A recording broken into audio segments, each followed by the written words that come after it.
O Banco Central estima uma taxa de juros real de 6,6% ao fim deste ano. E para o ano que vem, 2024, a projeção está em 5,3%. O BC também aumentou de 1,2% para 2% a projeção para o crescimento do Produto Interno Bruto em 2023. E para a gente analisar todo esse cenário e também as projeções, conversamos agora com o professor de Economia da Universidade Mackenzie, Josilmar Cordenonce. Professor, muito boa tarde para você. Espero que eu tenha pronunciado o seu nome corretamente. Boa tarde, pronunciou sim, tá tudo certo. Perfeito. Queria que você explicasse esse cenário, que na prática, vai funcionar essas projeções. A gente sabe que o Brasil tem o maior juro real do mundo, O que isso afeta na prática? Crescimento, empregos, inflação? Bom, o Banco Central ele tem uma tarefa árdua de tentar colocar a inflação dentro da meta, quando ele, do outro lado, a política fiscal não está ajudando. Ele que está fazendo todo o serviço de tentar conter a demanda agregada, enquanto o governo, a parte fiscal, está aumentando gastos. Então, a taxa de juros real, infelizmente aqui no Brasil, tem que ser alta, e isso inibe a iniciativa privada de crescer. É o que os economistas chamam de crowding out, é o que acontece aqui no Brasil. E, inclusive, no Brasil acontece um caso relativamente raro, que é quando você tem uma contenção de gastos, você, na verdade, provoca um aumento da atividade econômica, principalmente do setor privado, que geralmente acontece o contrário, que quando você aumenta gastos, você estimula a economia. Aqui no Brasil, dado já a presença tão grande do Estado na economia, você inibe, se aumentar mais gastos, você vai inibir a iniciativa privada, porque automaticamente aumenta a taxa de juros. E a gente, apesar da gente estar numa desemprego relativamente alto, se você for pensar 8,1% em comparação internacional é alto, mas para histórico aqui do Brasil, é um mercado de trabalho bastante apertado. Se você reduzir taxa de juros rapidamente, você pode provocar a inflação, porque a produção já está quase no seu limite. Você tem que dar espaço para o investimento crescer primeiro, aumentar a capacidade produtiva, para daí sim o Brasil conseguir crescer mais fortemente. Então, esse conflito de políticas econômicas faz com que a taxa de juros tenha que ser mais alta do que o necessário. Na sua visão, o Brasil, ele já pode ter um juro real menor, Talvez o debate seja de que forma e quando conseguiremos chegar nesse patamar, Tem uma série de fatores que fazem com que nós tenhamos uma taxa de juros elevada. Primeiro, nossa poupança interna é baixa, das famílias em relação ao resto do mundo, a poupança é baixa. E também nós temos a despoupança do governo, que é o déficit, tá certo? Então, a poupança, além de ser baixa, tem que financiar o gasto do governo e isso comprime o investimento. Então, você, no final, tenta aumentar. Isso não é decisão do Banco Central, isso é o próprio mercado que decide. O Banco Central, ele controla somente a Selic, que é a taxa de juros de curtíssimo prazo, mas se você olhar o mercado de títulos mais de longo prazo, a taxa de juros real nos títulos NTN-B, que é o IPCA, Tesouro IPCA, por exemplo, até reduziu a taxa de juros real de longo prazo, era em torno de 6%, hoje está em torno de 5%. Mas, de qualquer forma, é uma taxa muito alta em padrões internacionais.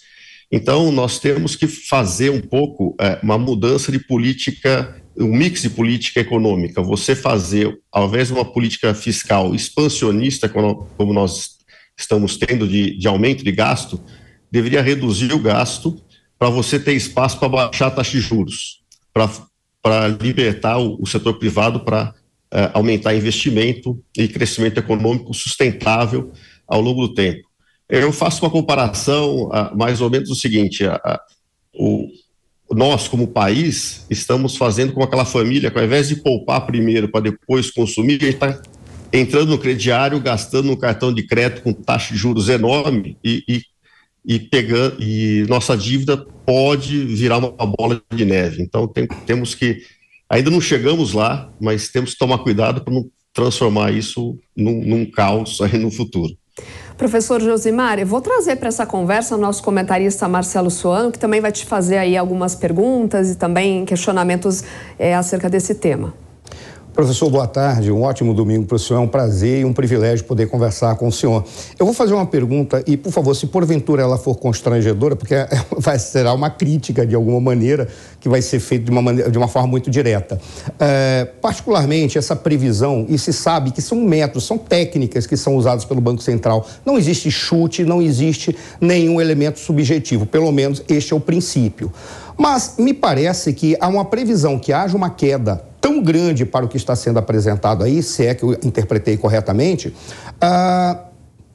eu começo a ver mais elementos políticos e subjetivos do que propriamente dito concretos, porque nós temos um arcabouço fiscal que não foi definido ainda, não tá votado. Como o senhor falou, nós temos uma situação em que nós não temos poupança suficiente para gerar a possibilidade de que o cidadão possa endividar. Na realidade, ele já está endividado. Nós não temos uma lei de diretrizes orçamentárias e uma LOA que ainda vai ser trabalhada. Nós não temos definido as questões do CARF, porque o CARF pode parecer uma bobagem, mas o que está sendo dito é, agora, independentemente do resultado empatado, quem manda é o governo. Eu sou apenas parcelando a dívida, porque antigamente não, ficava para o contribuinte. Nós não temos ainda a reforma tributária, porque ninguém sabe, afinal de contas, se essa reforma tributária ela vai produzir um resultado concreto. A minha pergunta para o senhor é, diante desse quadro confuso, como é que o Banco Central pode fazer uma previsão, mesmo que seja técnico, mesmo que seja uma metodológica, para que haja uma queda, sabendo que nós estamos endividados, vai ser criado maior endividamento das famílias e dos cidadãos, nós não temos uma redução dos gastos públicos, não temos previsão de como isso será reduzido, se é que vai ser reduzido, sabendo-se que o aumento do gasto será proporcional à arrecadação. A gente já está vendo na gasolina o que está sendo feito para garantir que a arrecadação se mantenha e joga para a empresa que ela se vire com as perdas que ela terá. Qual é o elemento concreto que pode dizer que vai haver uma queda como essa diante de um quadro, um cenário que não me parece confortável ou correto? Bom, Marcelo, é o seguinte, toda projeção existe é difícil você acertar na mosca, existe um erro de previsão que aqui no Brasil tende a ser grande, dadas as nossas incertezas, a volatilidade, o risco da economia e tudo mais. Mas, de qualquer forma, está existindo uma melhora no cenário econômico, tanto no primeiro trimestre o PIB cresceu de forma muito melhor que muitos imaginavam, que a grande maioria, ninguém esperava o crescimento que o setor agrícola teve, e ao mesmo tempo a inflação vem caindo de 12 meses, não tanto pelo setor de serviços, que é muito resiliente, que esse é o foco de preocupação do Banco Central, mas você está vendo os preços no atacado, o IGPM, está tendo uma deflação de 12 meses bastante significativa. E o mercado internacional, voltando ao normal, você tendo menos gargalos nas cadeias produtivas, isso fez com que os preços voltassem ao que era antes da pandemia, da recuperação da pandemia. Isso está trazendo alguma folga para o Banco Central poder vislumbrar uma queda de taxa de juros e vislumbrar um certo crescimento da economia e num ambiente ainda controlado, inclusive, de salário. Nós estamos tendo uma queda de desemprego e, ao mesmo tempo, os salários não estão aumentando. Então, isso pode dar um cenário benigno para que o Banco Central possa começar na próxima reunião em agosto a uma queda parcimoniosa, como ele disse, de 0,25. Espero que isso se concretize e vamos ver como que vai andar, porque qualquer mudança de cenário a gente pode pisar no freio também nesse sentido. Depende tudo desse cenário incerto que nós estamos vivendo. Essa semana, inclusive, o IBGE trouxe a informação, né, de que o desemprego caiu para 8,3% no primeiro trimestre, encerrado em maio. E a gente teve também o resultado do censo de 2022, onde a população per capita acabou abaixo, né, das projeções projetadas pelo IBGE também. Isso deve aumentar o PIB? Olha, no caso do censo, não vai ter nenhum impacto no PIB. Desse ano. Aí vai afetar nossas projeções daqui para frente em termos de política monetária. Mas na questão do desemprego, apesar de ser uma notícia boa da queda do desemprego, é um lado preocupante do ponto de vista de política monetária, porque se o mercado de trabalho está mais apertado, tem menor desemprego, você tem menos espaço em baixar os juros. Baixar a Selic, mas como você está tendo ainda um comportamento que os salários não estão crescendo muito, ou até diminuindo, você pode abrir espaço para o Banco Central começar o ciclo de queda de taxa de juros, e claro que isso vai sendo monitorado a cada etapa. O Copom, ele manteve, né, a taxa Selic por 5 reuniões consecutivas, e alguns defensores dessa decisão do Copom dizem que um corte na taxa de juros, sem que os riscos, né, sejam avaliados e equacionados, podem levar a um descontrole da inflação. Qual que é a sua avaliação diante desse cenário? Eu acho que a taxa de juros hoje já está num patamar muito elevado, então é uma região ainda bastante restritiva.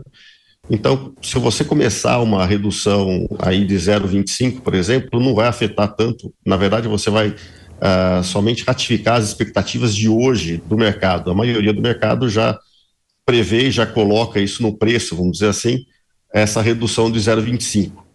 Alguns já começam até a discutir se vai começar com 0,50 de queda. Eu acho que seria prematuro no momento. Então, o Banco Central vai analisar também que na volta do recesso, se não me engano, o governo vai ter que lançar a lei orçamentária para o ano que vem, e aí a gente vai começar a ver qual a implementação prática do arcabouço fiscal. Se é somente uma carta de intenções ou realmente a gente vai começar a ver gastos mais controlados, vamos dizer assim. Então, tudo isso vai ser monitorado e vai ser revisado com o tempo. Marcelo? Professor, eu teria uma pergunta. O senhor foi muito claro e disse, nós temos uma taxa de juros muito elevada. Pode ser uma interpretação subjetiva minha.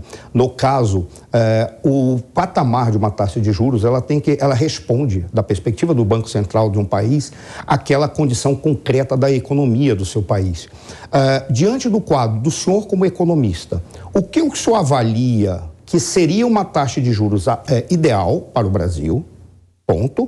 E a segunda, se a taxa de juros ela está elevada, ela decorre dessas condições macroeconômicas que nós vivemos. E são condições que não dão nenhum espaço, mesmo porque talvez eu esteja enganado. Eu faço essa pergunta para o senhor também, até pode ser, se o senhor não se sentir constrangido de fazer esse posicionamento. Da minha perspectiva, a função de um banco central não é pensar desenvolvimento econômico de um país. Para fazer o desenvolvimento econômico do país, para isso você elege um governo. A função do Banco Central é garantir a saúde da moeda. Uma moeda é uma informação. Ela diz quanto que vale alguma coisa em relação a outra. Ora, se você perde a credibilidade, uma moeda doente, a informação não está certa. Então, primeiro, a taxa de juros que o senhor avalia diante do nosso cenário. Qual seria a ideal? E levando em consideração essa situação e o Banco Central, é alto quando você observa, mesmo que seja comparativo com os outros países, é alto ou apenas ela responde aquilo que a gente precisa? Não tem como sair de questões que são a realidade é a realidade. Bom, perfeito, Marcelo. Não existe uma taxa de juros ideal para o Brasil. Na verdade, o ideal é nós termos uma inflação, o mandato do Banco Central é colocar a inflação próximo à meta. Instrumento para você chegar lá. E você está certo que o Banco Central não é um órgão para promover o desenvolvimento econômico, e sim para manter a estabilidade, o poder de compra da moeda. Então, esse é o foco do Banco Central. É muito elevada por conta do erro, talvez, de mix de política econômica, o fiscal expansionista, e aí a política monetária tem que ser restritiva, aumentando a taxa de juros para você conseguir a meta. Você também tem práticas aqui de indexação, por exemplo, indexação do salário mínimo acima da inflação, você tem todo o mecanismo, então títulos, investimentos que nós temos indexados a Selic, por exemplo. Então, tudo isso são mecanismos que diminuem a potência da nossa política monetária. Então, para ela ser efetiva, para você segurar da mesma forma a demanda. Por exemplo, hoje a inflação brasileira e americana está muito próximo, mas os Estados Unidos teve subindo a taxa de juros até 5%, já conseguiu de alguma forma. O Brasil já teve que subir até quase 14%. Então, existe uma diferença muito grande nessa potência, na qualidade da política monetária, não por culpa do Banco Central, mas por outras questões institucionais, legais, que fazem com que nós tenhamos uma taxa de juros mais elevada do que simplesmente culpando o Banco Central por isso, aquilo. O Banco Central, acho que tem que ser preservado, que, se você for ver bem, é o que ele é o lado da política econômica que está apresentando o melhor resultado para a gente. A política fiscal ainda é muito errática, passa entre o governo, sai outro, e você tem muita incerteza do lado fiscal. A política monetária, bem ou mal, é uma conquista, eu acho, da sociedade brasileira. Ela está conseguindo uma certa estabilidade, apesar das mudanças e críticas que sofre do mundo político. E o juro real alto, sozinho por si só, ele não é capaz, né, de explicar o cenário das economias. Não, na verdade, a taxa de juros real alta é um reflexo da nossa doença, por exemplo, de não conseguir ter um orçamento que caiba no PIB, tá certo? Nós temos demandas sociais muito grandes, de gastos sociais, demandas legítimas, mas só que a forma como nós gastamos, a forma como nós avaliamos os gastos é muito precária. Temos também enrijecimento do orçamento, então gastos obrigatórios, então você aumentando a receita, automaticamente vai ter que aumentar gastos com saúde, educação, que é um patamar bastante elevado, sem contar com previdência social, que é muito impactado com o reajuste do salário mínimo. Então, esse lado, a rigidez do orçamentário dos gastos, ela pressiona o orçamento, dificulta o gerenciamento das contas públicas, aumenta o risco, a percepção de risco dos investidores, e faz com que a taxa de juros fique alta. Então, esse é o cenário que nós estamos. Cenário que deve seguir ainda por muito tempo, né? E a economia tendo que lidar com esses efeitos divergentes. Exatamente. É como eu falo, nós temos essas placas tectônicas que se chocam, política monetária e fiscal, e que acobertar essas inconsistências de políticas e excesso de demanda por gastos que nós temos, que deveria ser contidas de alguma forma, que tem gastos que são essenciais, que precisam ser feitos, mas tem gastos que a gente deveria revisar melhor, que talvez o retorno não seja muito interessante do ponto de vista socioeconômico. Conversamos então com o professor de economia, pela sua participação aqui, também uns esclarecimentos desse que é um dos reflete também na nossa vida, na vida da população. Ok, Soraya, muito obrigado e bom domingo a todos. Igualmente.